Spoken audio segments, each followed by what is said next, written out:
démocratique exceptionnelle au sein de la SNCF autour du vote action. Cette initiative avait 3 objectifs. 1. Prouver au gouvernement, à la direction de l'entreprise, que non, 80% des cheminots ne sont pas favorables à cette réforme. Deuxièmement, permettre au plus grand nombre de cheminots, y compris les non-grévistes et à l'encadrement, de s'exprimer librement. Le vote du 3e collège, c'est-à-dire les cadres, a été rendu possible par le sérieux de l'organisation de ce scrutin et les garanties apportées en termes de confidentialité. C'est donc à ce niveau aussi un camouflet pour les plus grands dirigeants de l'entreprise. S'exprimer librement aujourd'hui dans l'entreprise n'est plus tout à fait possible pour certaines catégories de personnel. Autre objectif, provoquer des débats entre tous les cheminots, grévistes et non-grévistes, pour ou contre cette réforme. Tous ces points ont été atteints et bien au-delà de nos espérances.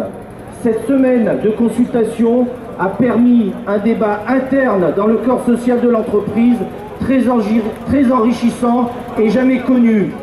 Les nombreuses initiatives, tournées, débats, discussions qui se sont tenues pour faire vivre la consultation ont mis en exergue qu'après 21 jours de grève, les cheminots restent convaincus que la concurrence, le changement de statut juridique de l'entreprise et la fin envisagée du recrutement au statut ne sont pas de bonnes solutions. Les militants CGT qui ont fait un travail remarquable pour faire de ce vote action un succès ont pu une nouvelle fois argumenter à l'appui des 8 points de la plateforme revendicative unitaire et du projet CGT Ensemble pour le faire, que d'autres choix sont possibles. Les cheminots ne doivent pas se laisser abuser par les sondages et les manœuvres patronales. Sur le périmètre des secteurs de Lyon et Alpes, ce sont près de 8451 cheminots qui ont participé à ce vote action. 5976 ont exprimé leur opposition au pacte ferroviaire présenté par le gouvernement et soutenu par la direction SNCF, soit 95% de votes contre. Par ces chiffres, les allégations de Pépi annonçant donc que 80% des cheminots étaient favorables à cette réforme en deviennent tellement ridicules que ce dernier pourrait en tirer les conséquences.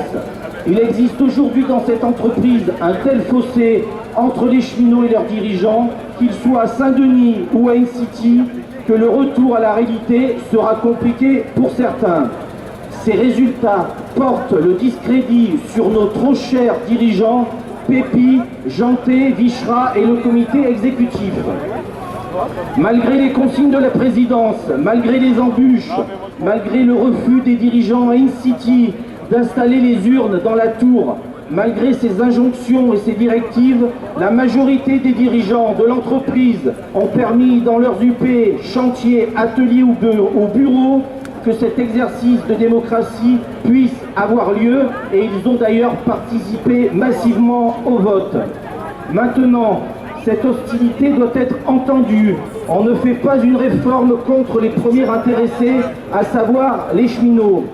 Comment construire un système ferroviaire efficace quand une majorité de ceux qui devront le faire vivre sont hostiles à toutes ces propositions?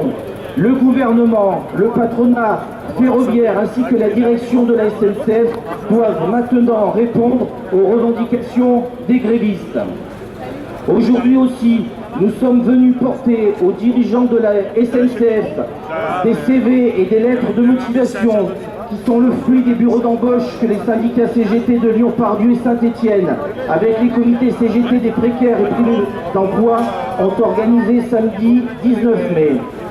Devant ces gares, l'initiative a été une réussite. Cette journée conviviale et revendicative aura permis de récupérer plus d'une centaine de CV et lettres de motivation. Ceux-ci sont remis aujourd'hui à la direction TER Auvergne-Rhône-Alpes. Les documents seront également transmis à l'agence de recrutement SNCF. Nous assurerons un suivi particulier de ces candidatures et nous demandons un groupe de suivi, direction SNCF et organisations syndicales. Les cheminots restent déterminés dans cette bataille. Ils ont toujours été conscients que celle-ci serait longue, surtout face à un gouvernement marchant main dans la main avec la direction SNCF. Tous dans la grève et dans les actions. Une petite précision pour le déroulé de la manif. Concernant le député Touraine, il nous propose donc une rencontre le 8 juin. Donc on ira directement au siège des Républicains, puisque le débat au Sénat vient de commencer et qu'ils y sont majoritaires. Voilà, maintenant on attend donc le retour de la délégation unitaire des 4 organisations syndicales et la manif partira. Merci.